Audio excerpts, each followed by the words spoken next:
Pinsala ng El Nino sa agrikultura sa Pilipinas umabot na sa 5 bilyong piso. Pangulong Rodrigo Duterte pinasisiyasat ang lahat ng kasunduang pinasok ng gobyerno, kabilang na ang loan agreement sa China.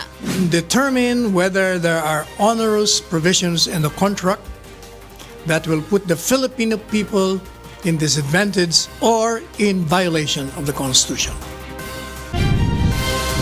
Mandatory drug testing sa mga public utility drivers tinutulan ng Commission on Human Rights. Alamin gaano kalaki ang ginagastos ng isang kandidato sa political ad. UNTV News and Rescue kinilala ng Bureau of Fire Protection dahil sa pagiging kaisa sa pagsusulong ng fire safety preparedness. Ilang inspiring graduation stories viral ngayon sa social media. Una sa ating mga balita, lalo pang lumawak ang pinsala ng El Nino sa Pilipinas, lalo na sa sektor ng agrikultura. Sa pinakahuling tala ng Department of Agriculture, umabot na sa mahigit 5 bilyong piso ang halaga ng pinsala ng nararanasang tagtuyot sa ilang bahagi ng bansa. Ito ang balita ni Ray Pelayo. Itong nakaraang buwan, umabot na sa 83 lugar sa bansa ang nakaranas ng kakulangan sa ulan. Base sa ulat ng Pag-asa, pinakamalala dito ay ang kulay pula sa mapa o ang 16 na lalawigan na nakaranas ng drought o mahigit sa 60% na pagkabawas ng ulan sa loob ng 3 magkakasunod na buwan. Ito ay ang mga probinsya na nasasakop ng Zamboanga Peninsula, Ilocos Region at Mimaropa. Kasama rin dito ang lalawigan ng La Union at Catanduanes. Pero mas malala ang inaasahang epekto ng El Nino ngayong Abril kung saan 61 lalawigan ang inaasahang makakaranas ng drought. Umabot na sa 5.05 billion pesos ang pinsala ng El Nino sa agrikultura base sa pinakahuling ulat ng Department of Agriculture. Nangangahulugan ito ng pagkalugi sa produksyon ng mahigit sa 276,000 metric tons na karamihan ay palay at mais. Halos 165,000 mga magsasaka at halos 178,000 hektarya ng lupang agraryo ang napinsala. Ang mga ito ay nasa mga rehiyon ng Cordillera Administrative Region 1, 2, 3, Calabarzon, Mimaropa, 5, 6, 7, 9, 10, 11, 12 at BARMM. Nasa ilalim naman ng state of calamity ang ilang lalawigan, syudad at munisipalidad sa Mimaropa, Regions 5, 9, 12 at BARMM. May 95.875 million pesos na financial assistance ang Department of Agriculture sa ilalim ng Survival and Recovery Assistance Program. Nakapagbayad na rin ng mahigit sa 43 million pesos ang Philippine Crop Insurance Corporation o PCIC para sa mahigit 3,500 apektadong magsasaka. May pondo ring 18.3 million pesos para sa cloud seeding operation.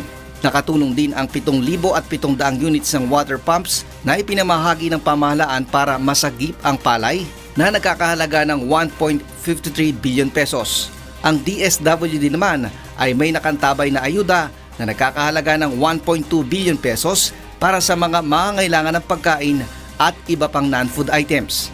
Ayon kay Secretary Manny Piñol, nasa 0.63% ng kabuuang inaasahang produksyon ang napinsala sa palay at 1.2% sa mais. Karamihan anya sa mga naapektuhang sakahan ay mula sa Bicol, Region 2 at Northern Mindanao. Bagamat may babalaan niya ang DA sa posibleng maging epekto ng El Nino, ay nagbaka sakali ang mga ito na magtanim. Malaki lang yung naging damage kasi ito yung mga farmers na sumugal na talagang nagbaka sakali. Sa ngayon ay may alok ang Israel na 44 billion pesos na halaga ng solar-powered irrigation. Ayon sa kalihim, dadaan pa ito sa proseso at ilalatag din sa ibang mga kumpanya kung kaya nilang ibigay ng mas mababa. Kung matutuloy anya ang proyekto, ay makakapagtayo ng 6,200 units ng solar-powered irrigation na makapagpapatubig ng 500,000 hektarya ng sakahan. Ray Pelayo, UNTV, News and Rescue, Quezon City. Ibinaba na sa 35 cubic meter per second ang pinakakawalang tubig ng Angat Dam para sa irigasyon mula sa dating alokasyon na 40 cubic meter per second noong Marso. Ayon sa National Water Resources Board o NWRB, sapat pa rin ito para sa mga pananim sa Bulacan at Pampanga. Nananatili namang nasa 48 cubic meter per second ang alokasyon ng Angat Dam para sa Metro Manila. Kapag tumungtong naman sa 180 meters ang water level sa Angat Dam, hindi muna magpapakawala ng tubig para sa irigasyon. Kaninang alas 6 ng umaga ay nasa 192.36 meters ang level ng tubig sa Angat Dam. Sang-ayon si Pangulong Rodrigo Duterte sa ideya na bumuo ng Department of Water bilang tugon sa matinding epekto ng El Nino sa bansa. Bukod ito sa pagpapaigting sa kampanya sa pagtitipid ng tubig, pagbuo ng Department of Disaster Resilience, paghukay ng waterways, pagpapalit ng tunnels at aqueducts, paglalagay ng water tank system sa government hospitals, at paglalaan ng pondo sa pagkakaroon ng water treatment plants. Kabilang ito sa mga napag-usapan sa ika-36 na cabinet meeting ng punong ehekutibo kagabi. It will synchronize all the acts of other agencies, hopefully to prevent the occurrence of the water stoppage that we had last time. Pinasisiyasat ni Pangulong Rodrigo Duterte ang lahat ng kasunduang pinasok ng gobyerno. Kabilang dito ang loan agreements ng Pilipinas at China. Ito ang balita ni Rosa Licos. Ang nakakaperwisyong probisyon sa kasunduan ng Philippine Government at Maynilad na nilagdaan sa panahon ng Administrasyong Ramos ang naging dahilan kung bakit nagbigay ng direktiba si Pangulong Rodrigo Duterte sa Solicitor General at Justice Department at sa lahat ng legal departments ng bawat ahensya na siyasatin ang lahat ng kasunduang pinasok ng pamahalaan sa private corporations at mga foreign entities. Partikular na ang concession agreements sa public utilities at foreign loan agreements. Kabilang narito mga kasalukuyang loan deals ng pamahalaan sa China. Determine whether there are onerous provisions in the contract that will put the Filipino people in disadvantage or in violation of the Constitution. Layon din itong papanagutin ang mga dating opisyal na kasama sa pagbalangkas ng kasunduan sa Maynilad. We can prosecute. Look, you know, that contract was entered into by the government and drafted by lawyers of the government. There could be collusion between the lawyers of the government and the lawyers of the private company. We cannot do that. We have to prosecute them. Dagdag pa ng opisyal, layo nitong magbigay babala rin sa mga nasa pamahalaan, mga pribadong institusyon at foreign government na maging maingat sa pagpasok sa anumang kasunduan. Naniniwala naman si Panelo na hindi makakaapekto ang naturang review ng lahat ng kontrata sa mga potential investors sa bansa, gayon din sa pagpapatupad ng mga kasalukuyang proyekto ng pamahalaan. Ayon naman kay Justice Secretary Menardo Guevara, ang unang hakbang ay ang joint review at renegotiation sa mga kasunduan, subalit kung pumalya ito, posibleng magresulta sa pagkansela ng partikular na agreement. Bumuo na anya ng teams ang Justice Department para dito, subalit kakailanganin ng tulong ng tanggapan ng Solicitor General upang mabilis matapos ang trabaho. Rosa Licos, UNTV News and Rescue, Malacanang. Umaasa si Chinese Ambassador Zhao Jinhua ng propesyonal na pakikitungo ng mga otoridad sa mga illegal Chinese worker na nasa Pilipinas. Nagbabalik si Rosa Licos. Idiniit ni Chinese Ambassador to the Philippines Zhao Jinhua na hindi pinahihintulutan ng kanilang pamahalaan na maghanap buhay ng iligal sa ibang bansa ang kanilang mamamayan. Ito ang reaksyon ng Chinese envoy sa umano'y dumaraming bilang ng Chinese illegal workers sa bansa. Kasabay nito ay umapila si Ambassador Zhao sa Philippine government ng patas na pagtrato sa mga ito nang mag-courtesy call kay Presidential Spokesperson Salvador Panelo sa Malacanang kahapon.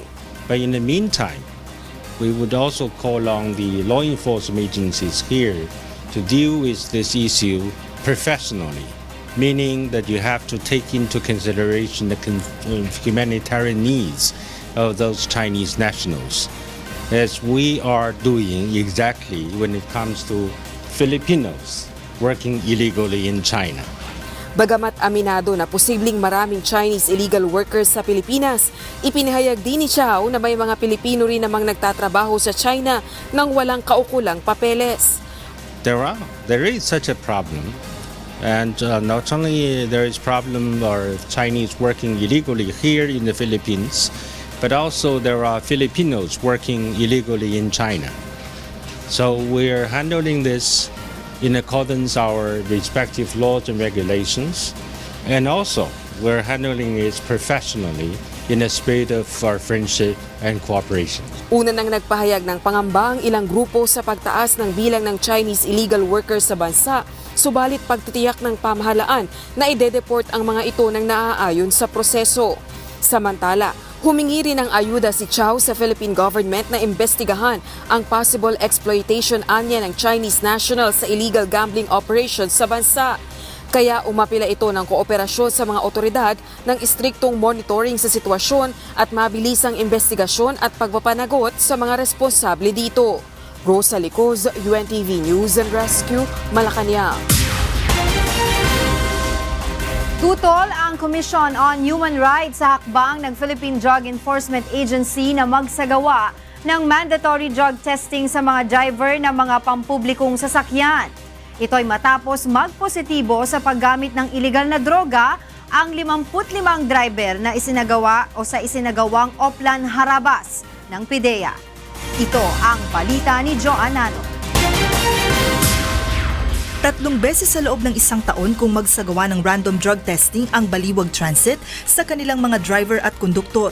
Layo nito na masigurong nasa maayos na kondisyon ng driver para sa kaligtasan ng mga pasahero. Tapos lahat siyang pinakatawag yung driver konduktor. Dumarating yung pagkakataon na sinasabay namin yung drug testing dun sa pagkuha ng seminar. Hindi alam na empleyado na may drug test. Dadating po yung mga officer na mag-check para po itas po lahat ng empleyado po. Batay sa polisiya ng kumpanya, kapag nagpositibo sa paggamit ng ipinagbabawal na gamot ang driver o konduktor, agad nila itong tinatanggal sa trabaho dahil hindi nila obligasyon na iparehab ang mga empleyado na gumagamit ng iligal na droga. Natanggal na po ng company po yung empleyado po. Ganun po kahigpit po yung company sa mga driver na involved po sa o mga empleyado na involved sa drugs. Buhay po ng tao ang hawak po nila, buhay po ng pasahero ang dala-dala po nila, kinakailangan po ay negative po sila sa drug test po.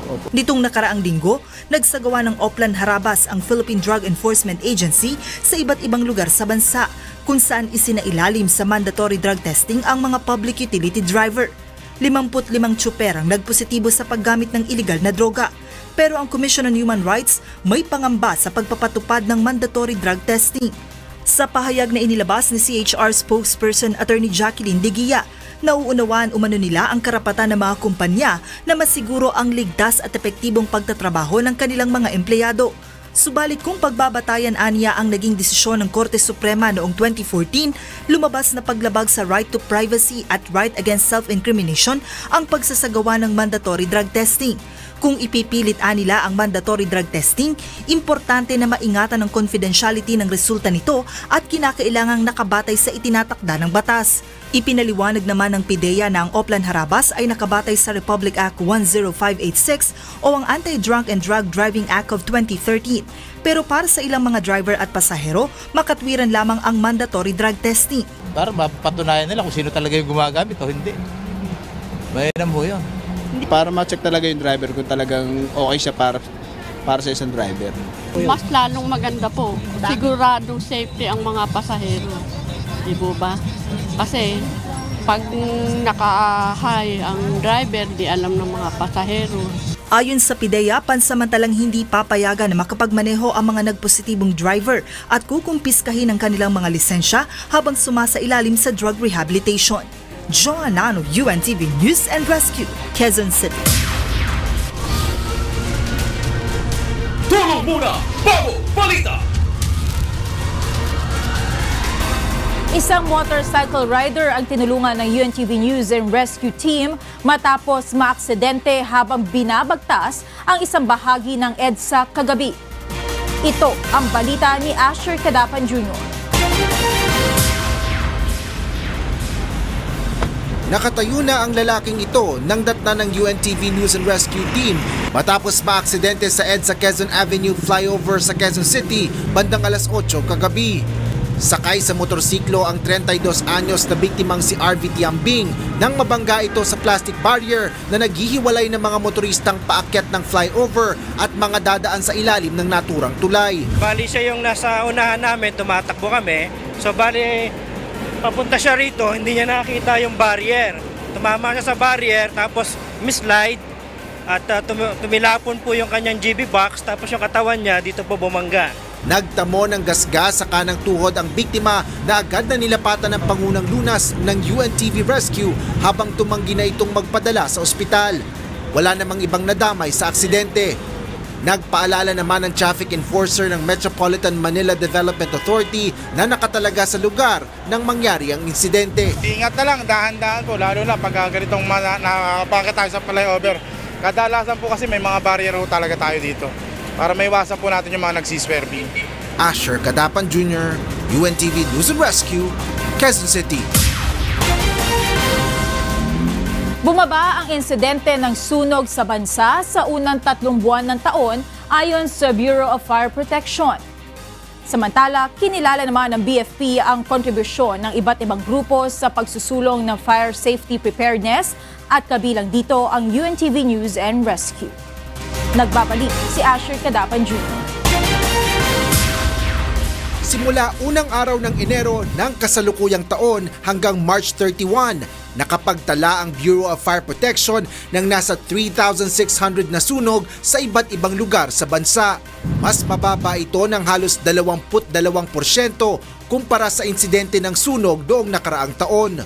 Sa tala ng BFP, tinatayang umaabot din sa 1.6 billion pesos na kabuoang halaga ng pinsala ng sunog sa nakalipas na 3 buwan at halos dumoble naman ang bilang ng mga nasawi na umaabot sa 103 individual. At matapos ang Fire Prevention Month nitong Marso, patuloy ang maigting na kampanya ng Bureau of Fire Protection sa mga paraan upang makaiwas sa sunog. Ang pag-iingat sa sunog ay hindi lamang concern ng Bureau of Fire Protection, kung hindi concern nating lahat.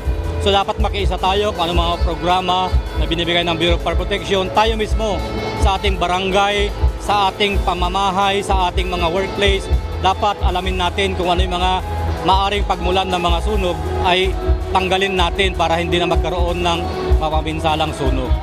Kaugnay nito, pinahahalagahan naman ng BFP ang kontribusyon ng UNTV News and Rescue at ng iba pang mga pribadong sektor sa pagsusulong ng mga programa ng kawanihan. Sa isinagawang culminating program sa isang mall sa Pasay City kahapon, ginawaran ng Bureau of Fire Protection ng Plaque of Appreciation ang UNTV News and Rescue dahil sa hindi matutumbasang tulong nito sa pagtataguyod ng fire safety preparedness ng BFP. Katuwang rin ng BFP ang UNTV sa pagresponde sa mga insidente ng sunog kung saan gumagamit ang UNTV ng mga moderno at state-of-the-art fire truck at kagamitan sa pag-apula ng apoy. Para sa mga residente ng National Capital Region, kung may sunog sa inyong lugar, maaari kayong tumawag sa mga direktang linya ng BFP maging sa UNTV News and Rescue Emergency Number 911-8688 o 911 UNTV. Asher Cadapan Jr., UNTV News and Rescue, Pasay City. Tulong muna bago balita! Pondihan ng UNTV News and Rescue ang banggaan ng multicab at tricycle sa Butuan City kagabi. 2 biktima ng aksidente tinulungan ng UNTV Rescue. Ito ang balita ni Raymond Octobre. Namumutla at nakaupo sa gilid ng kalsada sina Kenneth Ibarra at Melboni Arquita ng datnan ng UNTV News and Rescue Team sa May Borgo Street, Barangay Tandang Sora, Butuan City, pasado alas 10 kagabi. Ito'y matapos tumilapo ng mga ito sa sinasakyan nilang tricycle matapos bumangga sa isang multicab. Nagtamo ng sugat sa daliri at ulo si Ibarra habang pananakit naman ng katawan ang iniinda ni Arqueta. Agad dinapatan ng Pangunang Lunas ng UNTV Rescue ang mga tinamong pinsala sa katawan ng mga biktima. Matapos lapatan ng first aid, ay dinala ng grupo sa Butuan Doctors Hospital sa Ibarra, habang ang City Disaster Risk Reduction and Management Office o CDRRMO naman ang nagdala kay Arqueta at sa driver ng tricycle sa Butuan Medical Center. Wala namang natamong injury ang 3 pang pasahero ng tricycle at driver ng multicab. Ayon sa mga nakakita sa pangyayari, hindi nagparaan ang 2 sasakyan, kaya nagpang-abot ang mga ito sa gitna ng intersection. Raymond Octubre, UNTV News and Rescue, Butuan City. Tinanggal na sa pwesto ang Provincial Director ng Negros Oriental at 3 Chief of Police kaugnay na maduong operasyon nito noong Sabado na nagresulta ng pagkamatay ng 14 na magsasaka. Ito ang balita ni Ryan Malyari. Galit na sumugod sa Camp Crame sa Quezon City ang mga militanteng grupo kanina. Sumisigaw sila ng hustisya para sa 14 na magsasakang nasawi sa magkakahiwalay ngunit halos magkakasabay na operasyon ng pulisya sa Negros Oriental nitong Sabado. Sa ulat ng grupong Karapatan, kabilang sa mga nasawi ang chairperson ng hukom o hugpong kusog mag-uuma sa Kanlaon na si Edgardo Abilino at ang 2 kapitan ng barangay sa Manhuyod. Kasabay ng mariing pagkondena sa pamamaslang ang bantang sasampahan ng kaso pati ang mga matataas na opisyal ng PNP dahil sa pagtatakip sa insidente. Kami ay naniniwala na ito ay sagat-sagarang pagmasaker ng walang kalaban-labang mga magsasaka sa Negros Occidental. Pero ayon sa PNP, lihitimo ang ginawang mga operasyon na suportado ng warrant of arrest at search warrant ng korte. Suspek umano ang mga nasawi sa iba't ibang krimen gaya ng pananambang sa mga sundalo at pulis at pag-iingat ng mga hindi lisensyadong baril at pampasabog. Wala rin umanong problema kung gabi ginawa ang pagsalakay. Sa kabila nito, iniutos na ni PNP Chief General Oscar Albayalde na alisin sa pwesto ang Provincial Director ng Negros Oriental at ang mga hepe ng pulisya sa Canlaon City, Santa Catalina at Manhuyod. Ito ay upang bigyang daan ang investigasyon ng Internal Affairs Service kung may nalabag na batas ang kanilang mga operatiba. Bukas naman sa anumang investigasyon ang Police Regional Office 7 kaugnay ng madugong mga operasyon. Yeah, we're expecting it na. We are expecting it, but okay, we're open to that for the investigation. However, we have also directed our regional IAS to conduct their own separate investigation for that incident. Naniniwala naman si Senator Panfilo Lacson sa legalidad ng mga ginawang operasyon ng PNP. Attitude is, let's give our policemen a chance to prove na kung neglect nilang legitimate police operation, legitimate talaga. Huwag tayong madala doon sa mga propaganda. Ryan Malyari, UNTV News and Rescue, Cebu. Inatasan na ng Korte Suprema ang opisina ng Solicitor General na isumite ang police reports o records ng tokhang operations. Pinabibigyan din ng kopya ang mga petitioner na kumukwestiyon sa legalidad ng Oplan Tokhang at War on Drugs ng pamahalaan. Dati nang iginiit ni Solicitor General Jose Calida na hindi naman ito kailangan sa pagresolba sa mga petisyon na nakabinbin ngayon sa Supreme Court. Samantala, magsasagawa ng formal na investigasyon ng Korte Suprema hinggil sa mga huwes na isinasangkot sa kalakalan ng iligal na droga. Si Associate Justice Diosdado Peralta ang inatasan ng Supreme Court en banc upang makipag-ugnayan sa Philippine Drug Enforcement Agency o PDEA para sa listahan ng mga narco-judges. Muling binigyan diin ng SC na hindi nila kukonsintihin ang sinuman sa kanilang hanay na nasasangkot sa katawalian at iligal na gawain.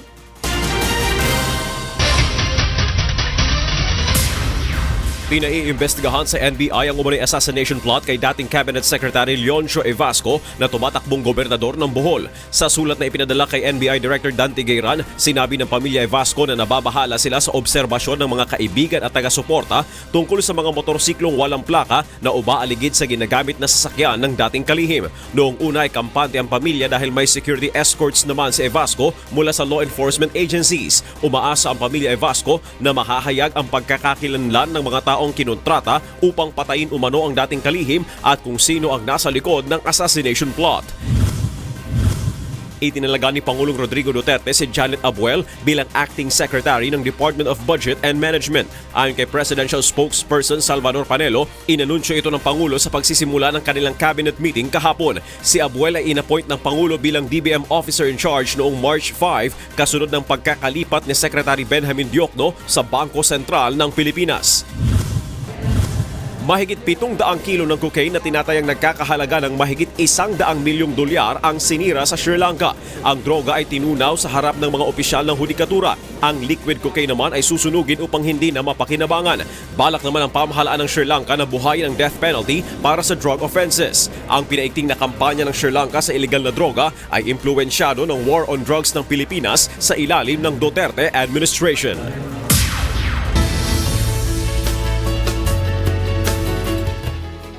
Alamin na natin ang latest sa lagay ng panahon mula kay Ray Pelayo na nasa UNTV Weather Center.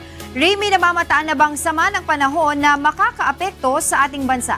Magandang hapon, Angel, sa ating mga kasambahay. Ayon sa Pag-asa, sa ngayon wala pa rin. Wala tayong namamataan na bagyo LPA sa Philippine Air Responsibility. Pero ngayong buwan ng Abril ay maaaring mayroong isa na pumasok sa PAR. Ito base sa historical record ng Pag-asa. Sa ngayon, umiiral itong easterly, so hangin na nanggagaling dito sa may silangan, nakaka-apekto sa malaking bahagi ng ating bansa, lalo na sa may area ng Visayas at ng Mindanao. Yung tail end of a cold front nakaka-apekto naman dito sa may northern Luzon, at kung makikita natin itong kulay orange at yellow na yan, ibig sabihin yan, malakas ang mga paghangin sa lugar na yan. Kaya yung gale warning ng Pag-asa ay nakataas po dyan sa may extreme northern Luzon, yung Calayan at Babuyan Group of Islands kasama na ang Batanes at maging itong northern seaboard ng northern Luzon. Maaari pa rin umabot sa 4.5 meters ang taas ng mga pag-alon. Delikado para sa mga sakyang pangisda at maliit na sakyang pandagat. Kanina po nasagap ng ating radar yung mga pagulan dito po sa may Caraga region at yung central Visayas at ilang mga pag-ambon din dito sa may Panay at Negros Island, kasama na nitong silangang bahagi ng Isabela at Aurora. Ayon sa Pag-asa, patuloy na maaaring makaranas na mahinang mga pagulan ang northern Luzon, samantalang Metro Manila at nalabing bahagi ng Luzon, ang Visayas at Mindanao ay may posibilidad na magkakaroon ng mga thunderstorms o yung bigla mga pagulan. Kung ito malakas, maaari po itong magdulot ng mga pagbaha at landslide. Yan ating latest sa ating panahon. Balik sa iyo, Angel. Maraming salamat sa iyo, Ray Pelayo, mula sa UNTV Weather Center. Isang hotline ang binuksan ng Department of Labor and Employment at Overseas Workers Welfare Administration upang matulungan ang mga overseas Filipino workers o OFW. Sa pagtawag sa Hotline 1348, maaaring matulungan ang mga OFW hinggil sa mga programa at serbisyo ng OWA, issues sa employment contracts, repatriation assistance, at iba pang OFW-related concerns. Bukas ang Hotline 1348 ng 24 oras mula Lunes hanggang Linggo kahit holiday. Para sa mga nasa labas ng Metro Manila, i-dial lamang ang 021348 at para sa mga nasa ibang bansa naman ay 0632-1348.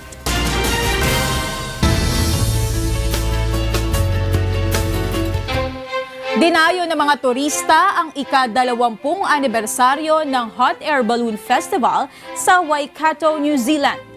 Ito ang balita ni Iya De Vera. Dinagsa ng mga turista ang isa sa pinakamalaking free community event sa New Zealand, ang Hot Air Balloon Festival sa Waikato noong isang linggo. Layon nito na ma-experience ng mga Kiwi at ng iba-ibang lahi ang itinuturing na annual magical event sa bansa at ma-attract ang mga balloonists sa buong New Zealand na makilahok sa prestihiyosong festival. Ngunit hindi natuloy ang pagpapalipad sa mga makukulay na balloons dahil sa kapal ng fog sa lugar, kaya pinalobo na lamang ang mga ito. Lubha kasing delikado para sa mga pilot ang kondisyon ng panahon. Hindi naman nabigo ang mga spectator dahil masaya pa rin silang nakapagpa-picture sa mga hot air balloons na nasa venue. Matapos ang maghapong activity, idinaos naman kinagabihan sa University of Waikato ang The Zuru Night Glow, na siyang pinaka-highlight ng Balloons Over Waikato Festival. Nag-enjoy talaga ako dito. May mga arcades and rides. Marami ring food stalls. So I think this is family-friendly ko ina-expect na ang daming darating na tao, plus maganda, ang daming options sa food. It's my first time coming to the Suriname Glow, so it was quite unexpected and fun. Natapos ang event sa isang enticing fireworks display at inaasahan na muling idaraos ang Balloons Over Waikato Festival sa susunod na taon. Ia De Vera, UNTV News and Rescue, Waikato, New Zealand. Posibleng dalhin ng Philippine government sa United Nations General Assembly ang sea dispute ng Pilipinas sa China ayon sa Malacanang. Ito ang balita ni Rosalie Cos. Nagsumiti na ng note verbal ang Pilipinas sa China hinggil sa namataang Chinese vessels malapit sa Pag-asa Island. Ito ang pinaniniwalaan ng Duterte administration na pinakamatinding hakbang upang ipakita ang pagtatanggol ng bansa sa ating soberanya. Can you tell me what other strong message can you give to them except to leave the place? Naniniwala rin si Presidential Spokesperson Salvador Panelo na epektibo pa rin hanggang ngayon ang bilateral mechanism sa pagitan ng Pilipinas at China upang solusyonan ang mga usapin sa pinagtatalo ng teritoryo sa West Philippine Sea. Kabilang na ang napaulat na pagtataboy ng Chinese Coast Guard sa mga mangingisdang Pinoy sa Panatag Shoal. Hinihintay pa ng pamahalaan ang bunga ng naturang protesta. Subalit kung hindi pa rin ito maaayos, nabanggit ng Malacanang ang posibilidad na dalhin ang usapin sa United Nations General Assembly. Siguro, we are a member of the United Nations, right? And there are cases where a certain issue that happens in a particular country that affects humanity are raised in the General Assembly. Tapos General Assembly makes a unified action. Siguro baka yun. So we're going to raise it again if ever there will be... I'm just giving you what I thought that could be done. Ganun din ang sinasabi ni Del Rosario. Baka yun ang pwede nating gawin. Kahapon sa courtesy call kay Presidential Spokesperson Panelo sa Palasyo, binanggit ni Chinese Ambassador Chow Jianhua na mga Chinese fishermen ang sakay ng mga Chinese vessel na namataan malapit sa Pag-asa Island. Subalit sa ulat ng militar ng Pilipinas, may Chinese maritime militia vessels na nakita malapit sa islang pag-aari ng Pilipinas. Bagay na ikinababahala rin ng pamahalaan dahil banta ito sa seguridad ng bansa. Rosalie Cos, UNTV News and Rescue, Malacanang. Namataan ng Philippine Coast Guard ang isang sasakyang pandagat na naguhukay sa karagatang sakop ng Lobo, Batangas. Ayon sa PCG, ang MV Emerald na nakarehistro sa bansang Sierra Leone ay may mga sakay na Chinese at Indonesian crew at pagmamay-ari ng isang pribadong kumpanya.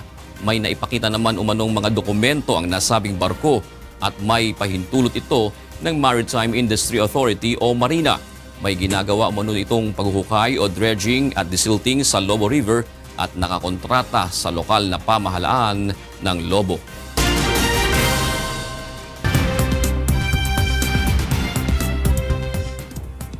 And for the news abroad, migrants in Mexico are now climbing over border fences in hope that this would hasten their application for asylum in the United States. Pirasola Bogadi reports. Migrants jumped border fences from the Mexican cities of Tijuana and Ciudad Juarez on Monday to turn themselves into U.S. Border Patrol officials, hopeful that the move may hasten their applications for asylum. The U.S. government says it is struggling to deal with a surge of asylum seekers from countries in Central America who travel through Mexico. On Saturday, it cut aid to El Salvador, Guatemala, and Honduras in response, a move Democrats warned would only worsen the situation. U.S. President Donald Trump has sought to make it harder to get asylum. Under former President Barack Obama, a system dubbed metering began, which limits how many can ask for asylum each day in Tijuana.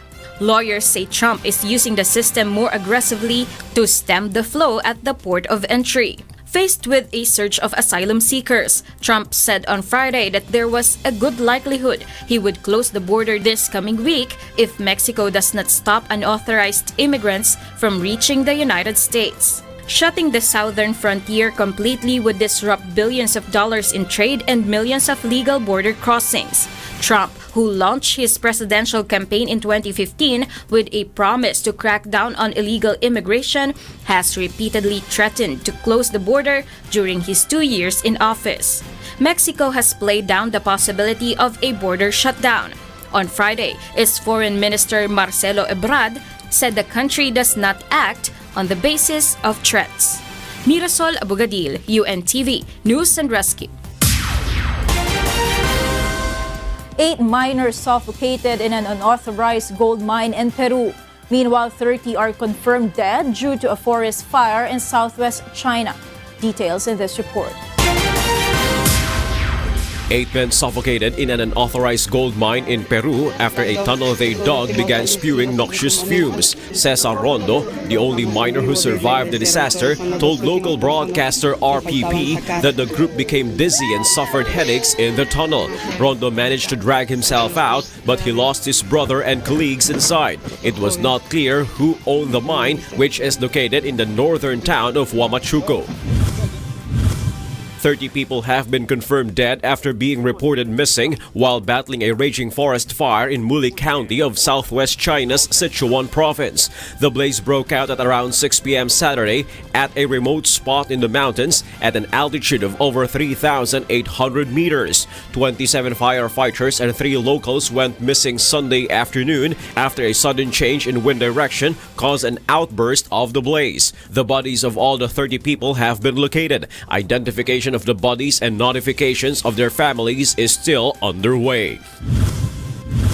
Over 24 people were killed and hundreds were injured after a severe thunderstorm swept through parts of southern Nepal late on Sunday. Nepal's Prime Minister KP Sharma Oli said in a tweet that 25 people were killed and around 400 were injured. The top bureaucrat of Bara district, where the storm hit, said the death toll may increase as rescuers were still trying to reach many of those affected. Venezuelans protest over power and water as rationing looms. Asher Kadapan Jr. reports. Venezuelans reach into the capital's manholes for water as continued water shortages afflict the oil-rich nation. President Nicolas Maduro on Sunday night said the country would begin a program of load administration, which Venezuelans interpreted as a program of power rationing without providing details on when it would start. With electricity intermittent, water distribution has buckled. Residents have gone out in search of water, heading to pipes in the capital with runoff from the Avila mountain. Anger is boiling among citizens. Police fired gunshots in parts of Caracas on Sunday night after residents set up burning barricades to demand a return of electricity and running water. And on Monday, demonstrators in several neighborhoods of eastern Caracas were calling for street protests to demand a return of basic services, which have crippled commerce and led to constant cancellation of school activities since the start of March. Blackouts and water shortages have long been common in Venezuela, especially in the interior. But the outages in March were more frequent, more widespread, and longer lasting than previous incidents, particularly in the capital. Maduro, a socialist, has blamed the outages on attacks on the Guri hydroelectric plant in southeastern Venezuela, which supplies electricity to most of the country by the United States and the domestic opposition. His critics and local electrical engineers said the blackouts were due to years of underinvestment and lack of maintenance of the country's electrical infrastructure. Asher Kadapan Jr., UNTV News and Rescue. Meanwhile, cherry blossoms are now blooming throughout Washington, D.C., drawing thousands of visitors to the United States Capitol. Nina Armilio has his story.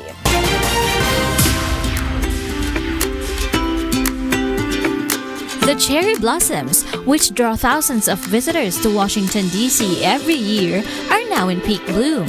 The National Park Service says peak bloom is defined as when 70% of the surviving blossoms reach a puffy white stage. Most of the cherry blossom trees at the tidal basin were in full bloom as people marveled at their beauty and snapped photos. Well, we live close by, so it was a short drive, and it's my girlfriend and I's anniversary today. So it's a great way to spend the anniversary today. Because the kids had a day off from school, so we were so close we figured we might as well come see the blossoms. We usually don't brave the crowds, but we were already down here and had a good parking space, so we figured what the heck. The average length of peak bloom is between 4 to 10 days depending on the weather. This year, the cherry blossoms appear poised for a long peak bloom period, with springtime temperatures forecasted throughout next week.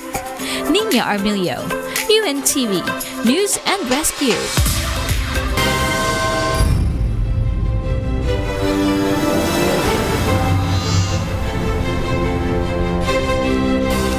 Puspusan na ang pangangampanya ng mga kandidato para sa nalalapit na halalan sa Mayo.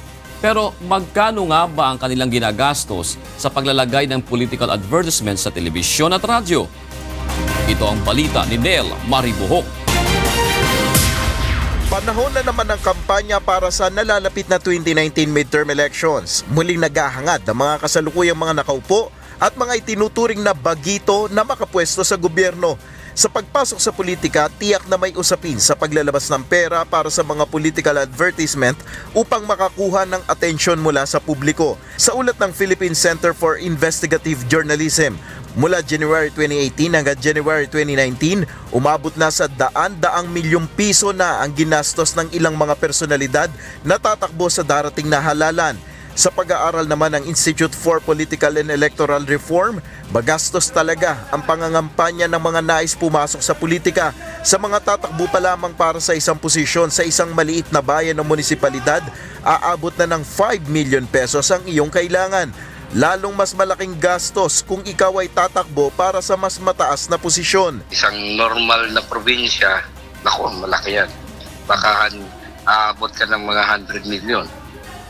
Senador, may mga estimate yan, sa 1 billion na ngayon. Ilang panukalang amyenda sa mga umiiral na batas na ang naisulong upang mas maging maluwag umano sa mga politiko ang gastos sa pangangampanya, tulad na lamang ng nilagdaan na ni Pangulong Rodrigo Duterte na naglalaan ng resonableng political advertisement rates, kung saan bibigyan ng 50% discount ang papasok sa television ads, 40% sa radio at nananatiling 10% sa print. May ilang panukala rin na nakabinbin ngayon sa Kongreso na layong itaas naman ang campaign spending limit ng kandidato. Mula 6 peso per voter ay tataas ito sa 8 pesos per voter para sa mga tumatakbo bilang independent senatorial at party list candidate. Sa kabila nito, ayon kay Kasiple, ang mga panukalang ito ay maituturing pa rin na pro-rich o pabor sa mayayamang kandidato. Masyadong mataas pa rin kahit may discount. So the whole point of political ads, lalo na sa media, no? Television, radio, ay disadvantage ang walang pera. It's a given. Kaya nga isang malaking usapin dyan kung gagamit ka pa ng ganyang klaseng paraan, ano? Para sa kampanya. Para yan sa may pera. Dahil sa laki ng gastos ng paglalagay ng advertisement sa TV at radyo, ang ilang kandidato ay sumasakay na lamang sa popularidad sa ilang social media sites. Ang iba ay mas ninanais na personal na lamang na mangampanya sa mga bahay-bahay, lalo na't wala namang mga financer na matatawag ang ilan sa mga kandidato na tutulong sa kanilang gastos. Sa gitna ng daan-daang libo at milyong pisong ginagastos ng mga kandidato para sa paparating na eleksyon, ang tanong tuloy ng ilang mga Pilipino, bakit hindi na lamang ito gastusin sa pagpapatayo ng mga silid-aralan, ospital o itulong na lang direkta sa mga mahihirap na pamilya? Ano naman ang sagot dito ng mga kandidato? Dapat ang titignan dito yung mga kandidato na gumagastos na mahigit na 50 million hanggang 100 million na, no? Tama po yung nagkomento, bakit hindi na lang gamitin sa iba't ibang pamamaraan para tulungan ang ating mga kababayan. Pero ito yung sistema po natin . Tama naman po yun kasi meron naman isinaad sa ating batas na tamang pondo para igagastos sa pangangampanya ng isang kandidato. Pero dapat masusing babantayan yung mga kandidato na hindi sila lalagpas dun sa inisaad na pondo na dapat kanilang gagastusin at ito ay dapat mabantayan lahat po. Pero bakit nga ba may mga politikong handang gumastos ng milyon o bilyong piso gayong hindi naman kalakihan ang kanilang magiging sweldo? Obviously not because of the salary. It's because of the power.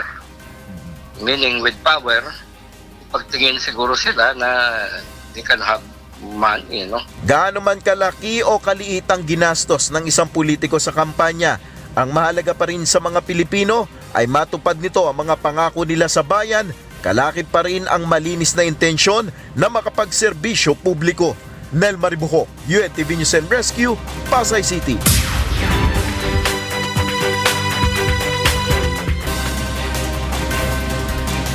Magandang gabi, narito na ang mga balitang ating tinututukan sa iba't ibang panig ng bansa. 3 ang patay matapos mabangga ng bus at isang tricycle kaninang alas 3 ng madaling araw. Ito ang balita ni Totong Fabros. Dead on spot ang driver at tricycle at 2 sakay nito sa nangyaring aksidente kaninang pasado alas 3 ng madaling araw sa barangay San Eugenio, Aringay, La Union. Sa inisyal na investigasyon ng Aringay PNP, binabagtas ng tricycle ang northbound ng National Highway subalit nag-left turn ito at nabangga ng kasunod na Partas bus. Sa lakas ng pagkakabangga, na-UP ang tricycle at naipit pa ang driver nito. Wasak naman ang harapan ng bus. Wala namang napaulat na nasaktan sa mga pasahero ng bus. Kasi yun ang sasalpok niya, sir. Kasi going left na po yung motor nung masalpok siya ng Partas, sir. Nasa kustodiyan na ng Aringay Police ang driver ng bus at patuloy ang sinasagawang investigasyon ng mga otoridad. Nagpaalala naman ang Aringay PNP sa mga tricycle driver na laging magsuot ng visibility vest lalo na kung nagmamaneho sa gabi. Toto Pabros, UNTV News and Rescue, La Union. Makakatanggap na ng buwan ng sahod at iba pang benepisyo ang mga driver at konduktor ng bus sa Cebu City.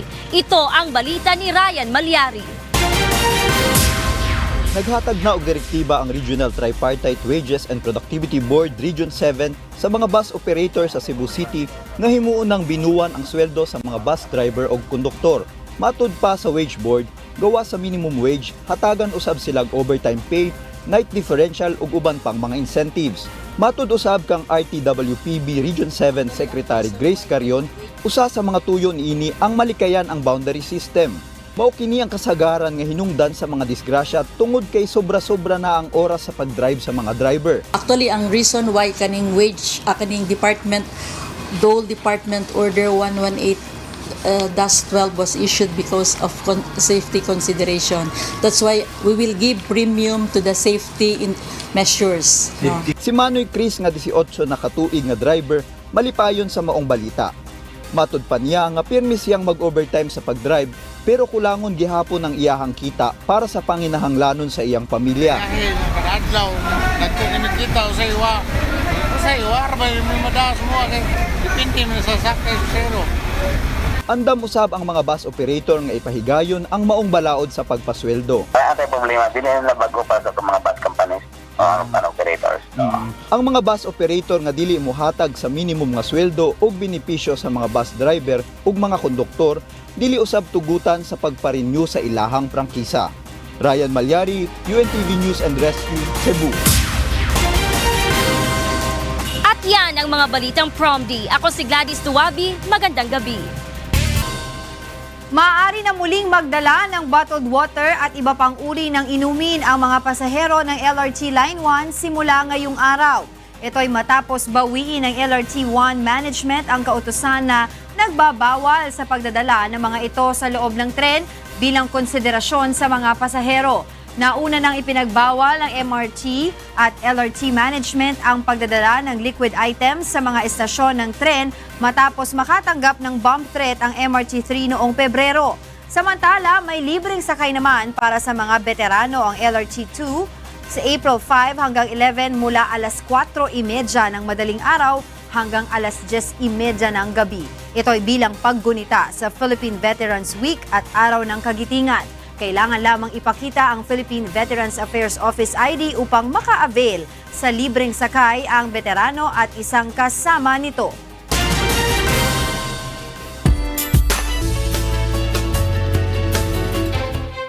Panahon na naman ng graduation at kaugnay nito, marami sa ating mga kababayan na nag-post ng mga litrato at video sa social media para ipakita ang bunga ng ilang panahong pagsusumikap ng estudyante at mga magulang. Ilang kwento naman ng mga nagsipagtapos ang nag-viral sa social media at hinangaan ng mga netizens. Ito ang balita ni Monokson.